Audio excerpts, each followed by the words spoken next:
Good Tuesday afternoon to you. It's 4 o'clock time for Sports4CLE. Thanks for joining us, and some serious and scary news from Monday Night Football.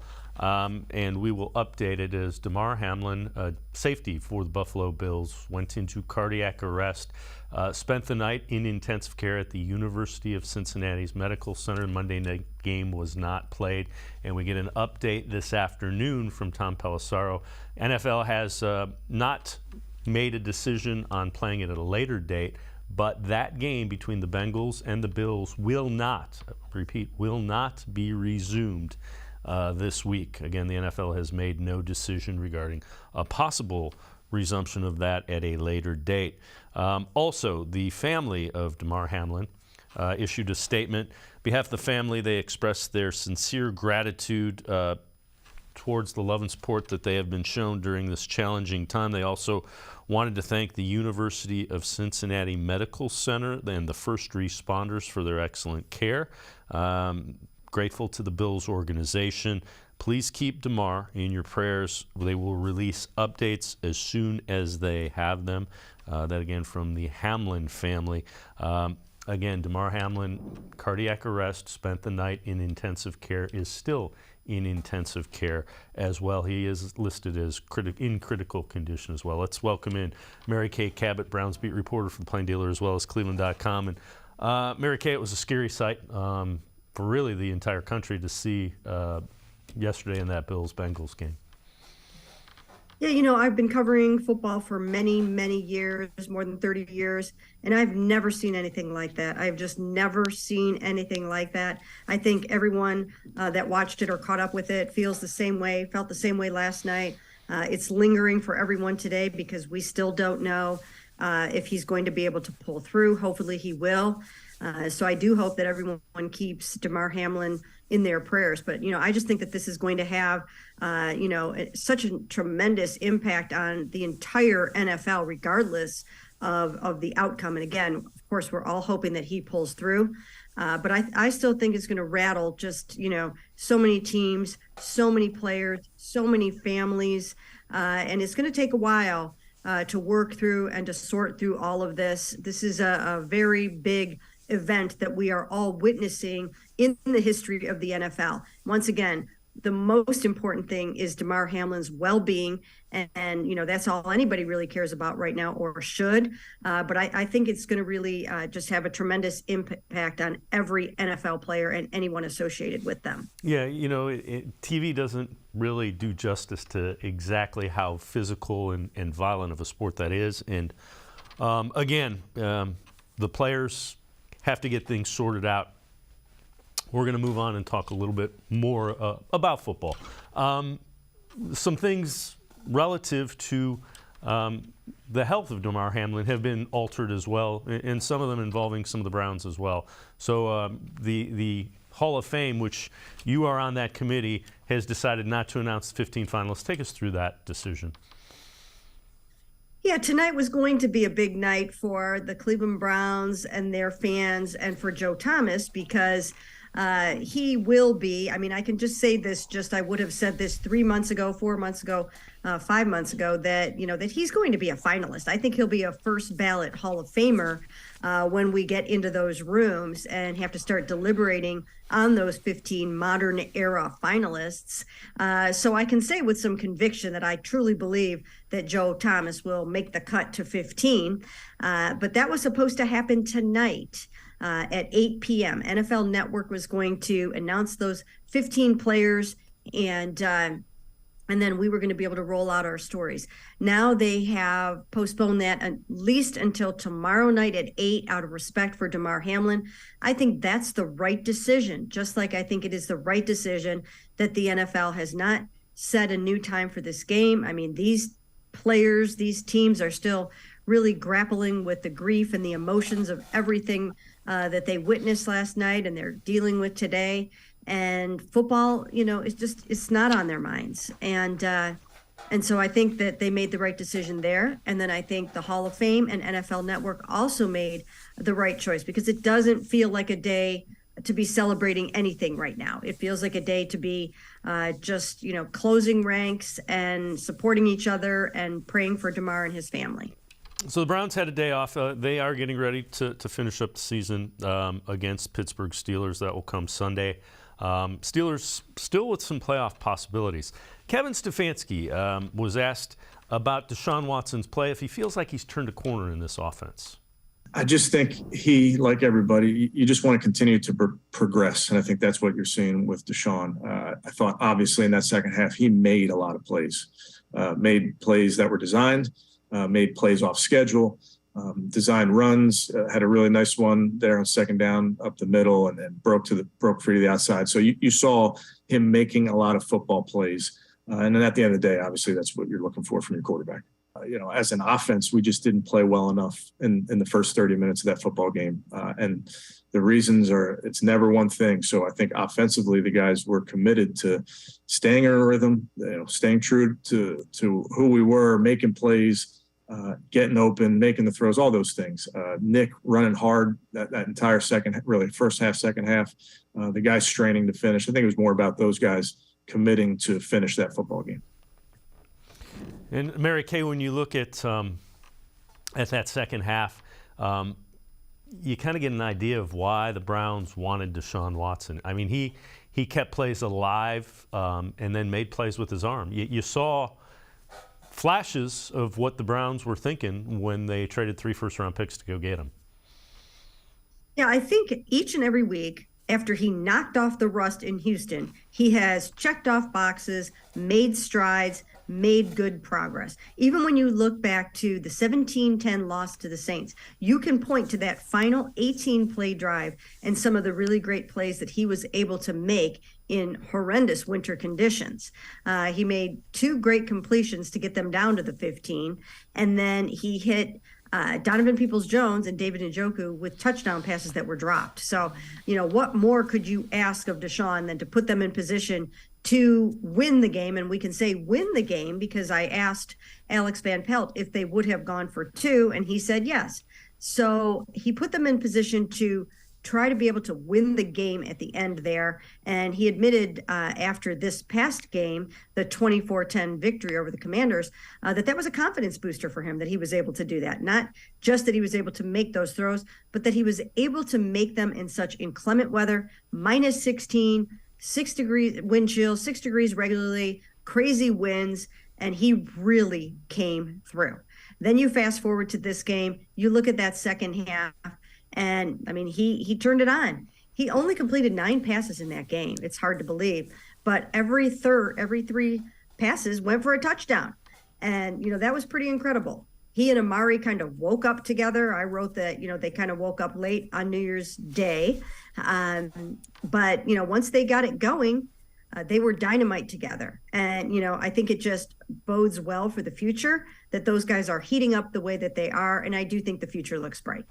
All right, let's head to the voicemail of Truth and Reason. Hi, Dave. Howard from Marin. Happy the Browns won. Tale of 2 halves. Can you please explain to me why in the first half Deshaun Watson was awful and got sacked 4 times, and then the second half he looked like a Hall of Fame quarterback? Can't figure out why. Could you tell me what they did different? Also, the defense looked good, but they were playing against Carson Wentz, who was awful. I hope this does not save Joe Woods' job. So, happy days. Thanks a lot. Great show. Bye. As always, appreciate all the voicemails. Mary Kay, we'll get to Joe Woods and the defense in the second segment here. Let's get your thoughts on Watson in that second half. We'll hear from him in a minute. What did you think the difference was? It just seemed like he kept plays alive. You saw how strong he is. I mean, he's throwing defensive linemen off of him. Mm-hmm. Yeah, he's pretty incredible when he gets moving around and, again, making some of those off-schedule plays and using his legs and scrambling and bouncing outside of the pocket and doing whatever he has to do. But I do think that he got rid of the ball a little bit quicker. He wasn't holding on to it as much as he was in the first half. He was sacked 4 times in the first half, and that was ruining drives. And then when you think about it, he didn't have the ball in the second quarter. He just didn't have the ball. I mean, they had the Commanders had almost a 12-minute drive. So, if you get off to a little bit of a slow start and then you're not on the field almost at all in the second quarter, it's hard to redeem yourself when you're not out there, when you don't have the ball in your hand. So I think that had a lot to do with it. And I mean, what can you say about the defense for coming out in the second half and just shutting them down on that first drive with the 3-and-out? That was crucial. That opened the door for this 3 straight TD spree that Deshaun went on. And, he maintained his confidence. He did not lose any faith in himself or any of his players. And even when Donovan Peoples-Jones dropped the second down pass, he came right back to him again on the third down pass and had faith in him. And I turned to Dan Lobby right before the third down pass. And I said, he's going to come right back to him and throw a touchdown pass here. And lo and behold, he did do that. And so, I thought that was great. And then I thought the way that he connected with Amari, just fighting through his injury and all of that, it really was fun for Browns fans to see that. Well, let's take a look. These are the numbers, first half and second half for Deshaun Watson. So first half, and you alluded to it, he didn't have the ball very much. First half, he was 3 of 8, 23 yards, sacked 4 times. Second half, 6 of 10, 146 yards, and 3 touchdowns. Deshaun Watson talked about the difference between the first half and the second half. We just got in a rhythm. We started, instead of pressing and trying to, fall into what the Commanders was doing on defense, we started controlling the game. And that's what we did. You can see the tempo, the urgency of everything. We had to wake up as a whole. We came in at halftime. It wasn't much to say. We knew what we had to do, and we just had to, make the game simple for us, and that's what we did. Deshaun, you said that when it clicks for you, everybody's going to feel it. Is that what that was in the second half? Yeah, that was definitely the potential of what this, what the future can hold. That second half we were rolling on all cylinders, especially the defense. They kept us in the game the whole time, gave us opportunities in the first half. We didn't capitalize. We got to continue to get better in that aspect. But like you seen in the second half, it was just everything was just clicking. The offense from the run game and then the pass game opened up after that, and that's what the system allows us to do. Mary Kay, is it fair to expect that the more he gets in the system, everything becomes more second nature? I mean, we want to tend to forget this is a new system for him, and he didn't really have it at game speed. It's different in the preseason, even though the 2 drives that he played, preseason is still different.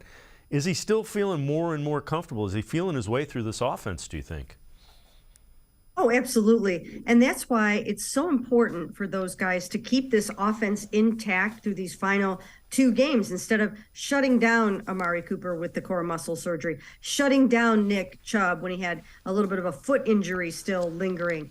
It's important to keep these guys together because when you look at the teams that they are going to be contending with over the next how many ever years, look how long that Josh Allen has been together with his guys. Look at how long Patrick Mahomes has in the division alone, Lamar Jackson, Joe Burrow. And by the way, there's a new kid on the block now in Kenny Pickett, who I think is going to be giving the Browns some fits over the years as well, maybe even on Sunday in Pittsburgh. But in order to work together and to try to get this thing working like a well-oiled machine, they need as many reps as they can together when the fur is flying.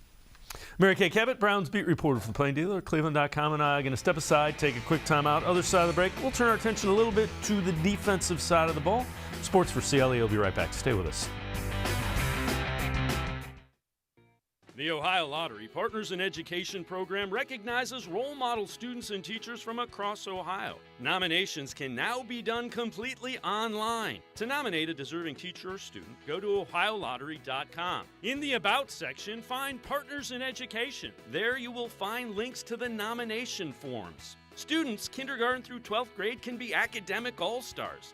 Teachers can be honored as a Teacher of the Month. The Ohio Lottery Partners in Education, where stars shine. The Greater Cleveland Sports Hall of Fame celebrates the star athletes and notable sports figures who were born or have made their home in Greater Cleveland. It tells the story of discipline, commitment, perseverance, sportsmanship, and excellence in achievement. It encourages and inspires those who believe in sport and its direct impact on the well-being of our community. Go to clevelandsportshall.com or follow us on Twitter at GCLE Sports HOF for more details.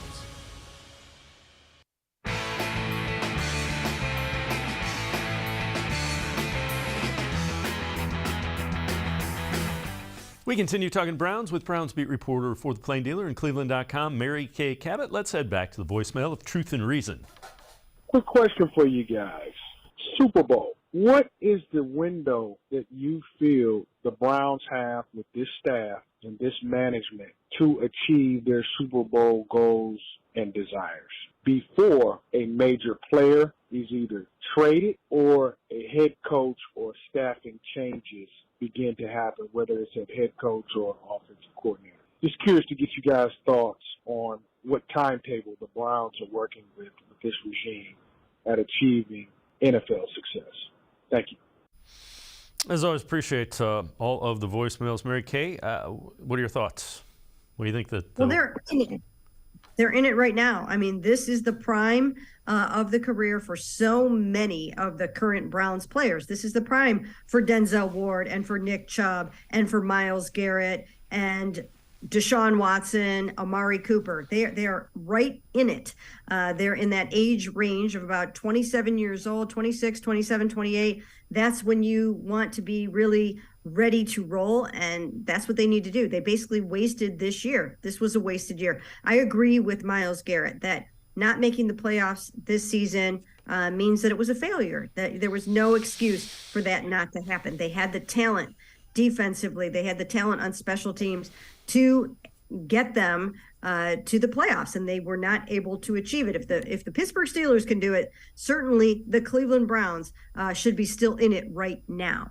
But I would say that the window of opportunity is probably about over the next 3 years, that you're still going to have this core group of players together, ready to do what they can do. Now, I know you've addressed this in your Hey Mary Kay segment. How hot do you think the seat is for Kevin Stefanski? Yeah, I don't think it's hot. I don't think it's hot at all. I think that it hasn't been hot all season. I truly believe that they want to give Kevin Stefanski the opportunity to work with Deshaun Watson. That's what this is all about. That's why they went out and got him and put their fan base and everyone else through this controversial acquisition, because they want to win football games. And I certainly don't think they're going to pull the plug on their head coach when the quarterback is just getting started. I don't even think they're going to pull the plug on him in terms of play calling. I think they're going to give these two guys an opportunity to work together. Deshaun Watson has stated, even just last week, I asked him about Kevin Stefanski, and he just said, we love him, we respect him, we support him. So I don't think Kevin's going anywhere. It's just not even on the radar. Again, this is another one that you've addressed in your Hey Mary case. Do you think the Browns' philosophy shifts on defense? Well, it might. It seems like there is a vibe towards the removal of Joe Woods as defensive coordinator. That's what it feels like. I don't know for sure if that's going to happen, but it's just sort of this feeling that you get. Even when we have our press conferences with him, there's sort of, there's just a little bit of a quieter tone to it. It almost feels, just like it could be one of the last times we will be speaking with him in that capacity. Now, I'm going to say this right here and now, because I really feel this way. I don't think that firing Joe Woods is the right decision, because I feel like he deserves a chance to work with a defense that is more intact. He lost 4 starting linebackers this year, 2 of them early on, Anthony Walker, Jacob Phillips, then they lost Sione Takitaki, then they lose Jeremiah Owusu-Koramoah. It just went on and on and on. And then the defensive tackles really weren't up to snuff, at least not in the beginning of the season. Even now, they are some of the lowest rated defensive tackles in the NFL. And so I think they need to address that position. You had Jadeveon Clowney out for much of the season, and you can see what he can do when he's out there healthy. I mean, my goodness, he and Myles together are still quite the force and the 1-2 punch. So I don't think a lot of it was Joe's fault, what went on. And, I do think there could be some communication issues between, players and coaches that might need to get better. But I think the Browns should support him with, maybe an assistant head coach / defense. I think they should try to work through it. I don't know if that will happen. I actually kind of doubt that it will, but that's what I would do. All right, before we go to break, let's head back to the voicemail of Truth and Reason. Dave, in the last 5 Browns games of the second half of yesterday's game, Ohio State and the Browns team looked like a splitting image of each other. Two teams relying totally on their quarterbacks, C.J. Stroud and Deshaun Watson, to do it all. But the second half of yesterday's Browns game is more to the direction we as Browns fans want to see the team going forward. Deshaun Watson, a leader on and off the field, utilizing his passing ability and running ability to the full potential. Utilizing the running game as a big part of the offense. Like yesterday, Nick Chubb went for over 100 yards rushing. But the biggest thing needed is for the defense and the special teams to be ready to go starting with game 1 instead of the mid-season like the last 2 years have gone. In conclusion, I know we as Brown fans do not want to watch flag football on the field of a 42-41 game where we have a 50-50 chance to win. Instead, we want to watch a 24-10 victory with passion and desire and playing as a full team with everyone contributing to the victory. Mary Kay, what about it? Is that second half kind of the blueprint of what the Browns want the product to look like on the field? Yeah, certainly you want to be getting those takeaways. You want Deshaun Watson to be throwing touchdown passes. I still think that the Browns need to add another Pro Bowl caliber receiver. I've been saying that all season long because, if teams take Amari Cooper out of the game, then, you really have to have a couple of other guys that you can 100% rely on. And Donovan Peoples-Jones has stepped up and had a really nice year, and so has David Njoku. But I would also make it my number one priority in the offseason to pick up a Pro Bowl caliber receiver. But certainly that second half is more what you would like to see, where everything is working in concert, everything's working together.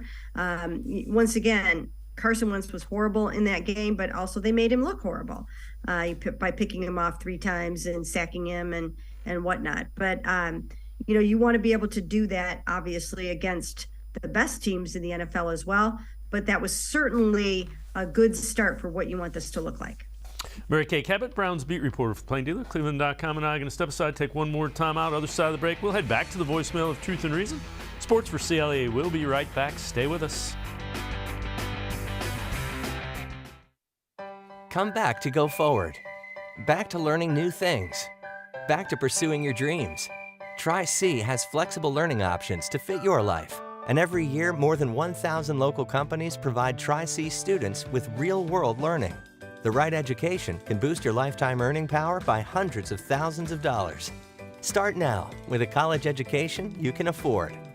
Tri-C, where futures begin.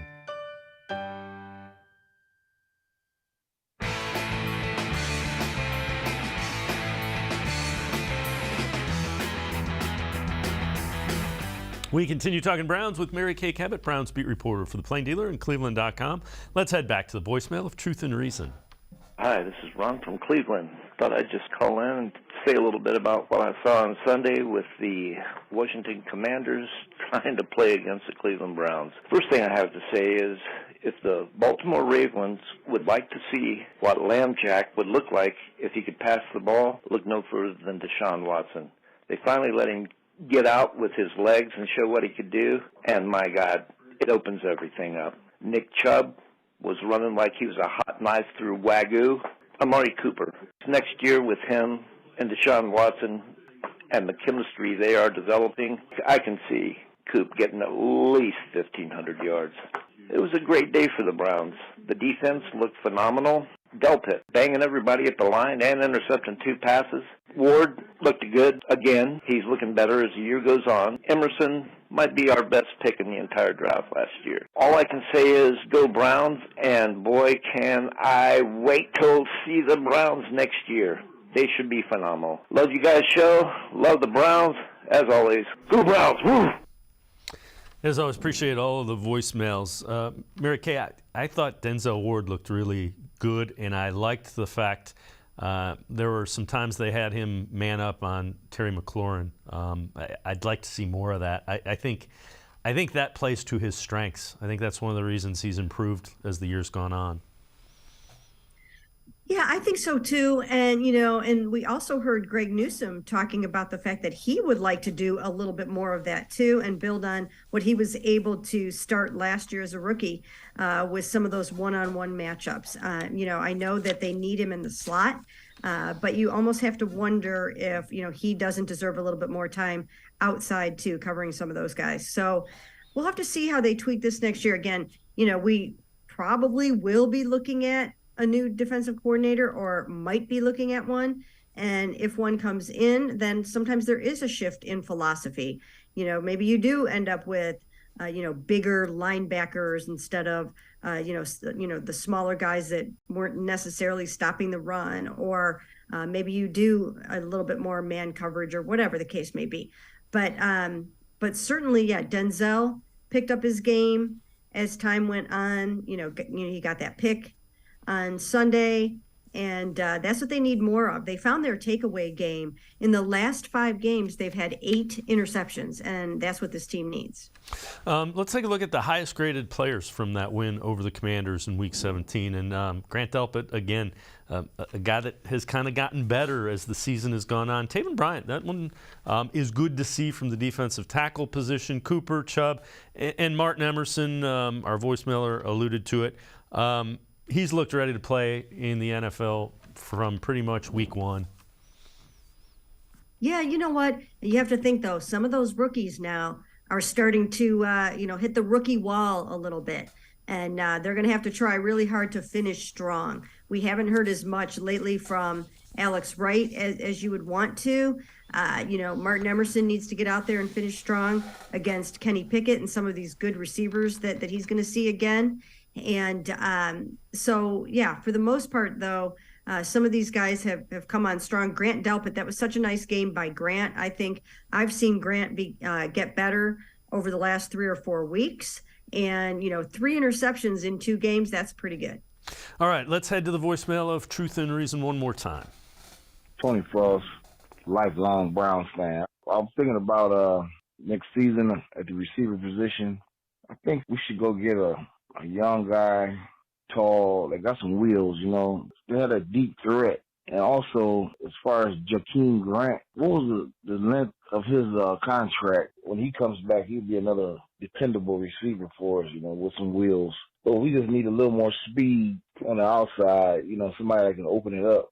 I think we're solid, but we don't have that deep threat guy. I know we got Schwartz, but we need somebody big with good hands. Go Browns. Woof, woof. As always, appreciate all the voicemails. So Jakeem Grant is under contract for 2 more years.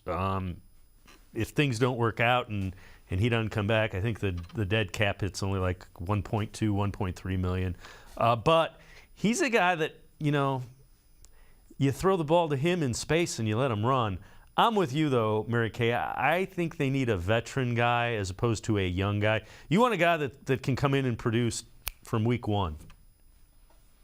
Yeah, I would make it a priority in free agency or a trade to find a proven guy. And the player that I would add, I think, would be, probably kind of a quick, shifty guy that you could get. It doesn't necessarily have to be a big guy, but a quicker, shiftier, almost like a poor man's Tyreek Hill type of player that you can get the ball in his hands and he can be dangerous with it anywhere on the field. So that's what I would be looking for them to complement and to complement and pair with Amari Cooper and Donovan and those guys. I would go out and do that. Speed-wise, they thought that they had Anthony Schwartz, but I don't know that you can count on him necessarily. They're going to have to see how he comes back from some of his stuff this year. But that would be my number 1 priority in the offseason. Yeah, you've invested a lot into a quarterback, and you would figure that the Browns will throw the ball a lot because of Deshaun Watson. So I'm with you that it would only improve the passing attack, which in turn will improve Nick Chubb and your running attack as well. Absolutely. If you invest your $230 million in a quarterback, you want to make sure that he has every single possible weapon that you can give him. Look what the Bengals have done with Joe Burrow. They have surrounded him with really, really good receivers, and that makes a difference. When the Browns have to try to match up against the Bengals, they don't just have to think about Jamar Chase. They have to think about Tyler Boyd and T. Higgins too, and you want other teams to feel that same way. And they do to a certain extent with Donovan and David. But, if you have another guy that's been to probably multiple Pro Bowls, I think that's what they need. Mary Kay Cabot, Browns beat reporter for the Plain Dealer and cleveland.com. As always, thanks so much for the time and the insight. Appreciate it, Mary Kay. Thanks for having me. Mary Kay Cabot, make sure you check her out, Browns beat reporter for the Plain Dealer and cleveland.com. We're going to step aside, take a quick time out. Other side of the break, Scott Petrak, Browns beat reporter from the Elyria Chronicle Telegram. Still talking Browns on Sports4CLE. Stay with us. Come back to go forward. Back to learning new things. Back to pursuing your dreams. Tri-C has flexible learning options to fit your life. And every year, more than 1,000 local companies provide Tri-C students with real-world learning. The right education can boost your lifetime earning power by hundreds of thousands of dollars. Start now with a college education you can afford. Tri-C, where futures begin. The Ohio Lottery Partners in Education program recognizes role model students and teachers from across Ohio. Nominations can now be done completely online. To nominate a deserving teacher or student, go to ohiolottery.com. In the About section, find Partners in Education. There you will find links to the nomination forms. Students kindergarten through 12th grade can be academic all-stars. Teachers can be honored as a Teacher of the Month. The Ohio Lottery Partners in Education, where stars shine. I am powerful beyond my wildest imagination. I will define my future. I will keep challenging myself to improve. Because I am a future leader of this great nation. I will be responsible for raising a beautiful family. And educating not only my generation, but many more to come. I will make a difference in my community. And I will stand up for what I believe in. I will not settle for simply chasing my dreams, I will achieve them. Because I was given a chance. An opportunity. A home. At Family, Career, and Community Leaders of America. The ultimate leadership experience. FCCLA has been one of the greatest experiences of my life. It's made me who I am today. Join us. We'll build a new future together.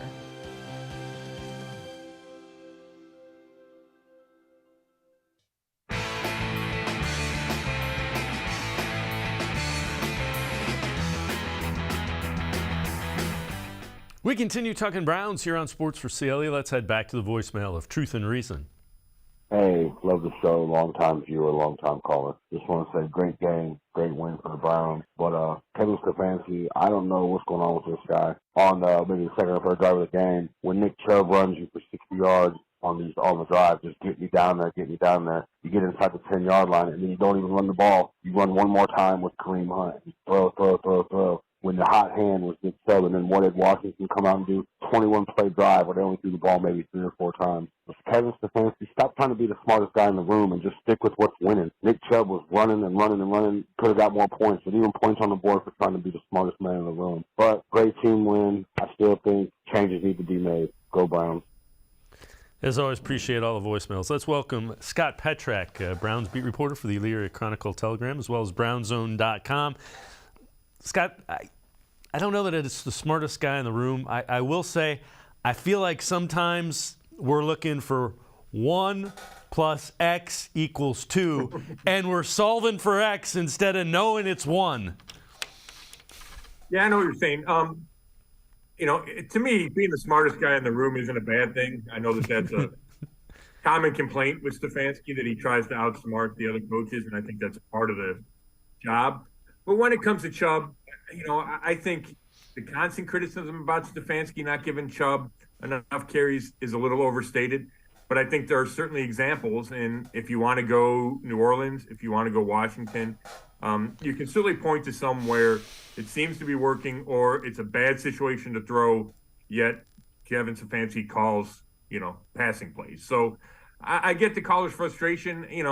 Watson winds up throwing for 3 touchdowns in the second half, so I don't know how much you can quibble with that. He only threw 18 times all game. I think the Browns ran it 30 times. So, I think it's hard to find that balance. And I would say Stefanski is still kind of struggling to find maybe the perfect balance.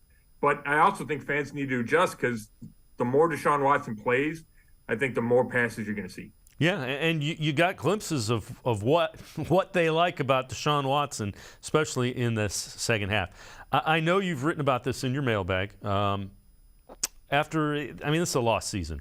What do the Browns need to do to kind of correct the problems, do you think? Yeah, it's interesting. I mean, I don't think Kevin Stefanski's job is in danger, right? I think even if there were any doubts, the way the Browns played against the Ravens in that win, and then to come back and beat Washington, the way the Browns did without having any playoff chances at all, I think that speaks well for Kevin Stefanski. The fact that Deshaun Watson speaks highly of him, says that's a big reason he came here. I think all that points to a return for Kevin Stefanski.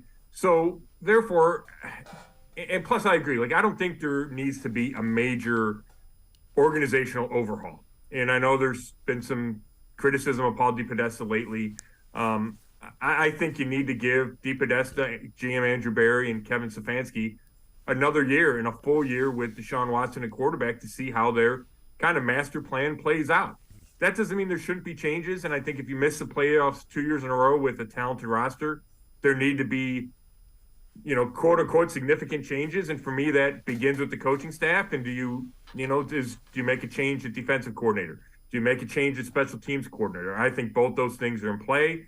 And if you make those changes, then that could trickle down to other, position coaches. And then the roster needs to be, bolstered. I think you need another end opposite Myles Garrett. I would doubt that it's Jadeveon Clowney for a third straight year. I've been saying they should find a kind of a long-term answer. And, I'm not giving up on Alex Wright, but I don't think you can just say, hey, it's going to be Alex Wright. It's going to be the opposite, the bookend to Myles Garrett. I'd like to see a big-time end and what that would look like with Myles Garrett and a big-time end. I mean, we saw it with Clowney a little bit in 2021, and it looked really good. So that's a position I would address. I think you need another receiver, and I think one with speed. And, yeah, that's why they drafted Anthony Schwartz, but that hasn't worked yet. And I don't think you just count on him being the guy. So you need that speed, that real speed threat to pair with Cooper and Donovan Peoples-Jones. And then maybe you add another tight end, if you can find an upgrade over Harrison Bryant, just to surround Deshaun Watson with as many weapons as possible. So Watson appears to be getting more and more comfortable. He talked about kind of his role in Stefanski's offense too. There's nothing to fix. The plays are there. We just got to capitalize. Like I said before, they do a good job of trying to, scheme things and take away what we really want to do. So they have good coaches, good players over there, and that's what they did in the first half. But like I said, we just had to go out there and play our ball. We wasn't really doing that, and we just didn't capitalize on those opportunities in the red zone and the short field position that the defense gave us. And then the second half, we put on, together drives, and, we were balanced, and we had those opportunities and capitalized.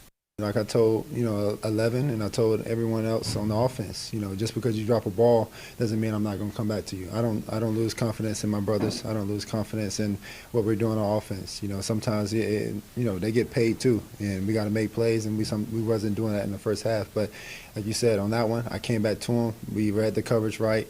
DPJ came across the middle and gave it to him, and he finished the play.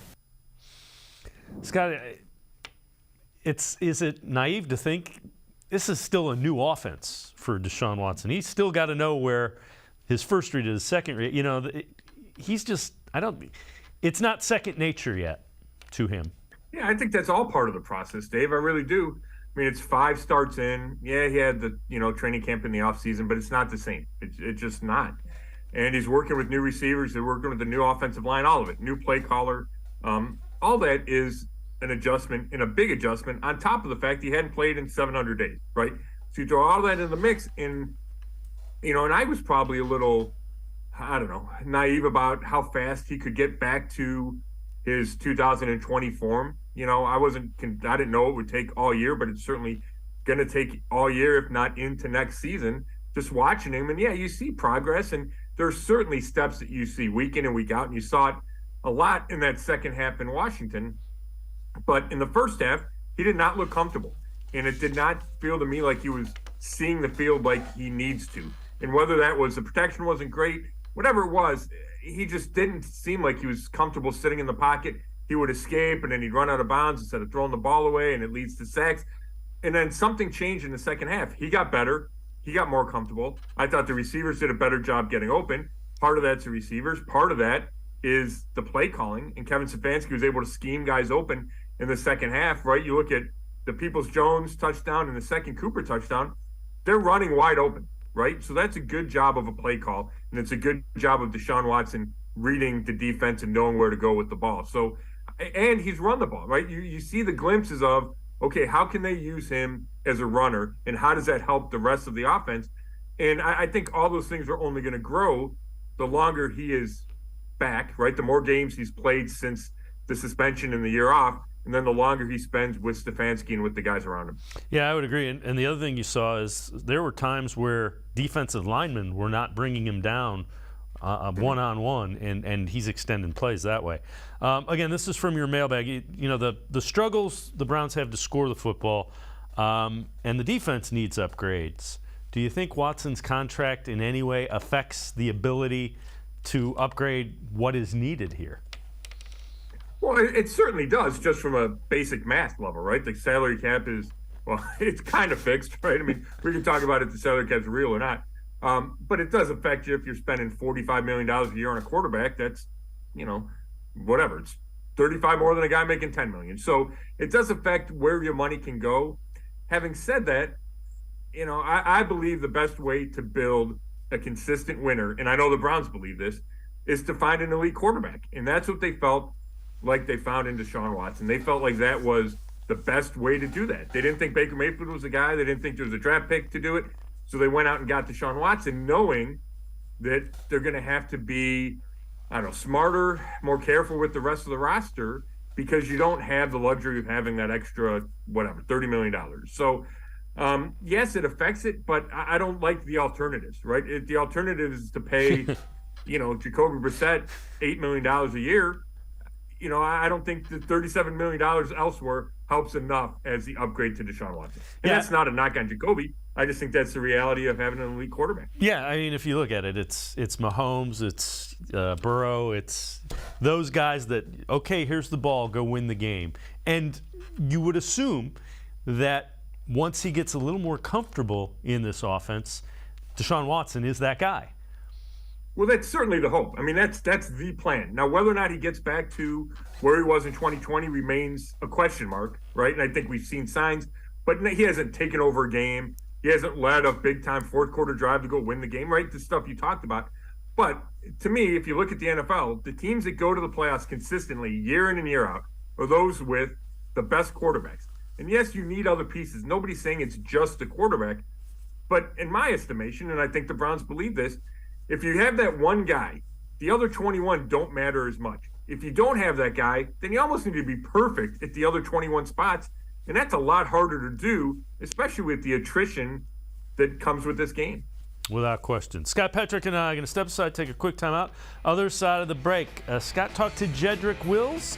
We'll hear what Jedrick Wills had to say. Also, we'll talk a little bit about Joe Woods. Sports4CLE. I'll be right back. Stay with us. The Ohio Lottery Partners in Education program recognizes role model students and teachers from across Ohio. Nominations can now be done completely online. To nominate a deserving teacher or student, go to OhioLottery.com. In the About section, find Partners in Education. There you will find links to the nomination forms. Students kindergarten through 12th grade can be academic all-stars. Teachers can be honored as a Teacher of the Month. The Ohio Lottery Partners in Education, where stars shine. The Greater Cleveland Sports Hall of Fame celebrates the star athletes and notable sports figures who were born or have made their home in Greater Cleveland. It tells the story of discipline, commitment, perseverance, sportsmanship, and excellence in achievement. It encourages and inspires those who believe in sport and its direct impact on the well-being of our community. Go to clevelandsportshall.com or follow us on Twitter at GCLE Sports HOF for more details.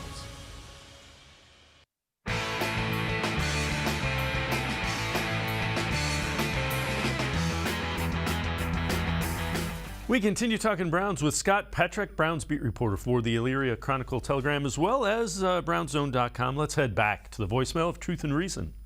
Hi, this is Rico. When it came to the DePodesta situation, I just have a paranoia from the Browns that they would do something like that, or let's just say something unconventional. What I saw in the second half versus the Commanders was a head coach that adjusted from the original game plan and put his team in the position to succeed. Watson, stat-wise, didn't look pretty, but you have to dig a little deeper with him because he's working his way back, and it's a brand new system, brand new team. I just get a little upset that we couldn't be fighting for the last playoff spot because we would still be alive. But woulda, coulda, shoulda, I guess. I just want my team to win.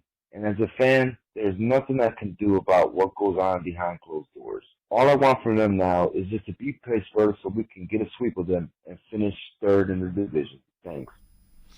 As always, appreciate all the voicemails. So, Scott, there's a lot made of the Paul DePodesta being involved in game planning. That's what the caller's referring to.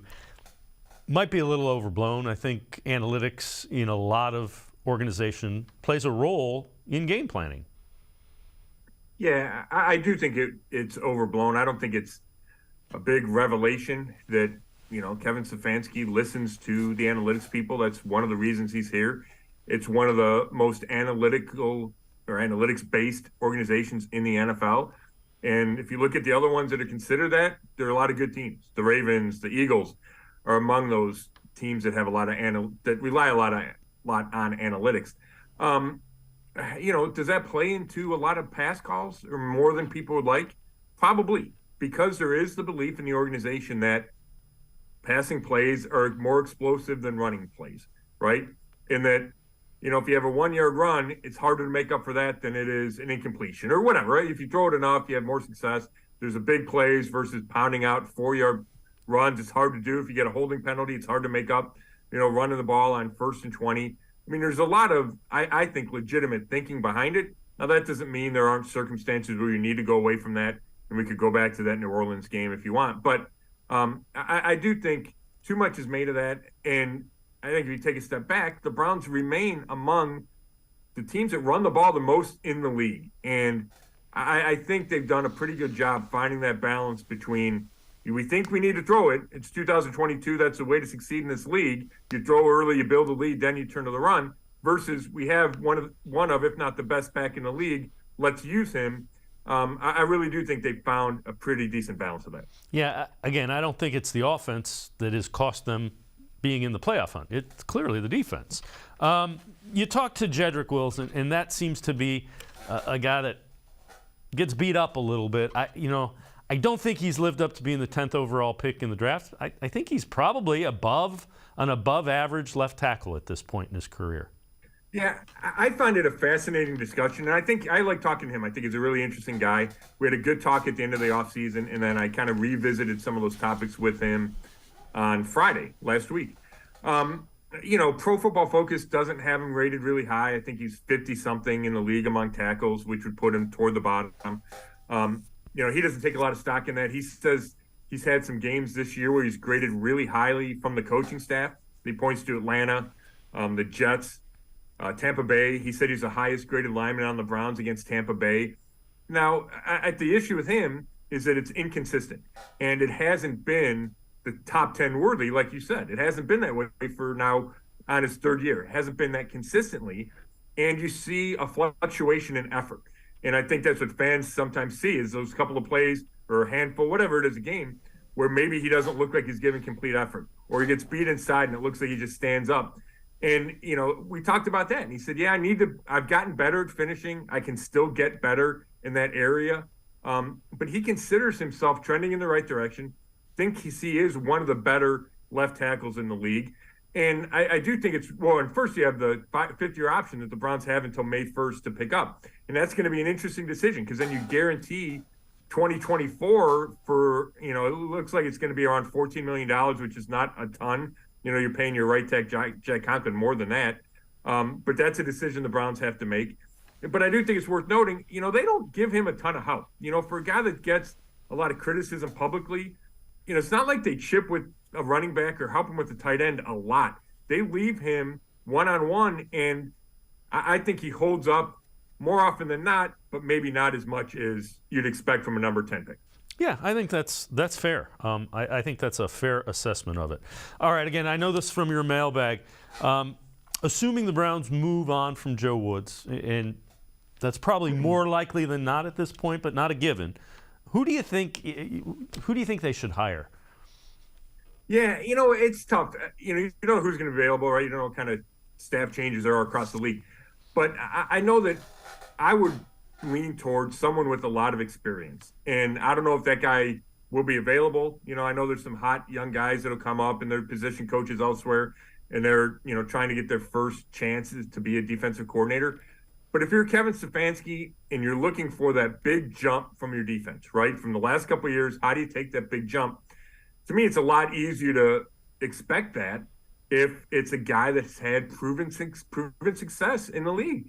I think about if Steve Wilkes, if the Panthers don't keep him, could you get him as your D coordinator? I know he's really respected in Carolina. He's been a D coordinator before, obviously been a head coach before. Even he was an interim head coach this year in Carolina. Gus Bradley, right? He was part of that staff with the Colts. Did not get the interim job. They gave it to Jeff Saturday. There's going to be upheaval in Indy. I kind of like his personality. He's been a head coach. Those are the two guys that jumped in my head. Mike Zimmer, I don't know if he'd be interested. I don't know how his relationship is with Kevin Stefanski after they worked together for so long. But he's a guy that is vocal, is experienced. And I think it's got to be somebody that runs the 4-3, because you don't want to change what Myles Garrett does. And Myles Garrett is not a 3-4 linebacker, and I don't think he's not a 3-4 linebacker, and I don't think he's a 3-4 end. I think he's the prototype 4-3 end, and I just would not want to mess with that at all. Yeah, I would agree. I would like the defense to be a little more aggressive and play to the strengths. You've got fast linebackers, you've got guys that can cover man, and you got to go get a free safety, and then you got safeties that can come up and hit. You need some defensive tackles and a free safety, and then you can go be aggressive and go crazy. Yeah, I'm glad you said that about being aggressive, because I do think that is part of the plan, or would be part of the plan with whoever they got, would be more aggressive. And, and if you have the corners that you've invested in, right, you think you got 3 big-time corners, then maybe you blitz more. Maybe you really do go put a bunch of pressure on the quarterback to make decisions because you feel like you can cover. So I do think that's part of it. And I think the other switch, and I don't even think this is Joe Wood's fault, I think it was organizationally, is they went light at defensive tackle and inexperienced, and it burned them multiple times. And maybe there's a shift there that can be made where you say, yeah, let's go get one run stopper and see what kind of difference that can make. Scott Petrick, Browns beat reporter from the Elyria Chronicle Telegram, and I are going to step aside, take a quick time out. We will continue talking Browns. Sports for CLE will be right back. Stay with us. Come back to go forward. Back to learning new things. Back to pursuing your dreams. Tri-C has flexible learning options to fit your life. And every year, more than 1,000 local companies provide Tri-C students with real-world learning. The right education can boost your lifetime earning power by hundreds of thousands of dollars. Start now with a college education you can afford. Tri-C, where futures begin.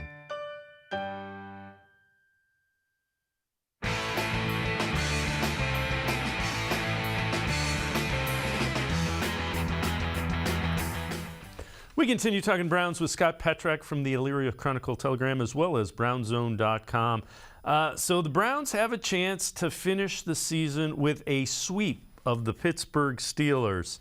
And Scott, when I looked at this, the first time since 1989. Now, I know they were gone for a few years, but they play them twice every year. They haven't beat them twice in a season since '89. So that's been a while. Yeah, I think it's actually 88, because I wrote that yesterday, and I'm pretty sure it's 88. But regardless, it's the same. The point's the same.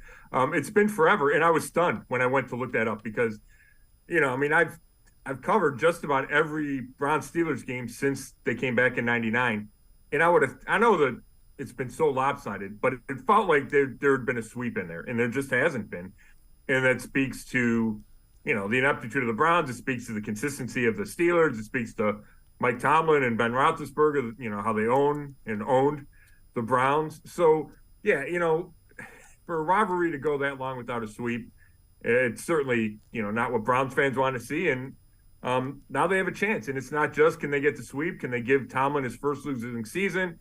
Can they knock the Steelers out of the playoffs? Can the Browns match their 8-9 from a year ago? They could go 4-2 in the division for the first time since the North was founded in 2002. There's a lot at stake for a quote-unquote meaningless game.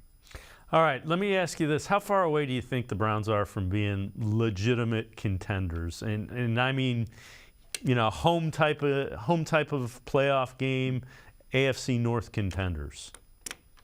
I don't think it's that far, Dave. You know, I know it's tough in the AFC because there's a lot of good teams and a lot of good quarterbacks, right? You mentioned Burrow and Mahomes and Allen and Herbert, right? I mean, Deshaun Watson's going to have to play on that level for this team to have a chance to be what you say, right? A legitimate contender. Now, if he plays like that, and there's reason to believe he will, just given his time in Houston, then the rest of the roster, I think, is pretty close. Now, we can argue if Kevin Stefanski's the right guy. We've seen Mike Tomlin and John Harbaugh and Andy Reid have obviously more success. Even Sean McDermott, more success than Kevin Stefanski has. So there's certainly big question marks. But if Deshaun Watson plays like a top 5 AFC quarterback, then I don't think it's far-fetched to think that this team could be in that discussion because they have studs at positions, right? Nick Chubb, Amari Cooper, Myles Garrett, Denzel Ward. You know, it starts to be a decent lineup around your quarterback, and I think that goes a long way in this league. Yeah, I would agree without question. We mentioned defensive tackle as being an area of need.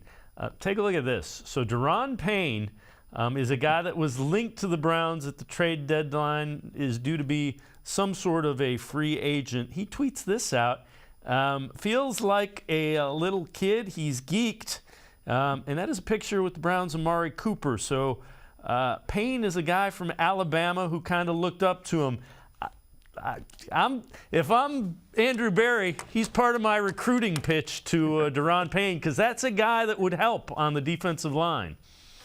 Oh, there's no doubt about it. Now, he's not that typical run stuffer. He does a lot more, right? He's got 10.5 sacks or something. He had, I think, 9.5 going into last game, and I know he had at least one, or I think he had at least one. So, yeah, I mean, he would make a difference. You know, it would add a threat in the interior that the Browns certainly were lacking this year, and you could probably argue been lacking the last couple of years from that D tackle spot. I would just warn you that unless there's a philosophical shift, and there might be, given how this season went, but unless there's a shift, they're not going to spend huge resources on a D tackle. Doesn't mean they won't get one. Doesn't mean they won't get a couple. Doesn't mean you couldn't take a guy in the second or third round. I just don't think they're going to spend huge resources, meaning, you know, a first-round pick, which they don't have, or even big-time free agent, on a D tackle. They would have to have a change. They would have to change course for that to happen. Yeah, I agree, and I understand where you're going with that completely. Scott Petrak, Browns beat reporter for the Elyria Chronicle, Telegram, brownzone.com. As always, man, thanks so much for the time and the insight. Appreciate it, Scott. Thanks, Dave. Make sure you check him out, Scott Petrak, Elyria Chronicle, Telegram, as well as brownzone.com. Before we go, some history made last night. Donovan Mitchell of the Cavs, a franchise high 71 points to go along with 8 rebounds and 11 assists. And you see he got the Junkyard Dog chain.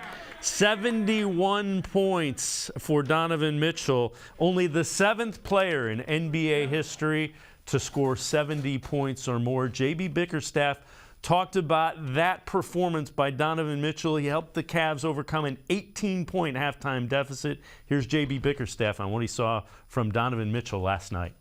And understanding, you know, who we are and how you lead and how you present yourself in the moment, and what's expected of us. Obviously, he went above and beyond, but, you know, he wanted to show how much it mattered. And again, I don't know how many guys in our league who, in the moment, you know, when it's needed, could go out and have a performance like he did tonight. You know, it wasn't one of those games where, you know, we were in control or it was back and forth or it was a blowout. You know, in our favor, like every single play that he made was a play that was necessary. And, you know, I don't know how many guys, you know, in our league that can do what he did tonight. Helped the Cavs come back and get that overtime win against the Chicago Bulls. So the other players who have scored 70 points or more in a game: Wilt Chamberlain, Kobe Bryant, David Thompson, Elgin Baylor, David Robinson, and Devin Booker. Only Chamberlain with 100, Kobe Bryant with 81, and David Thompson with 73 have scored more points in an NBA game than Donovan Mitchell did with his 71 yesterday against the Bulls. Going to be fun to watch the young Cavaliers develop as the season goes along. That's going to do it for this edition of Sports for CLE. We will see you back here tomorrow at 4 o'clock. Have a great night, everybody. See you tomorrow at 4 on Sports for CLE.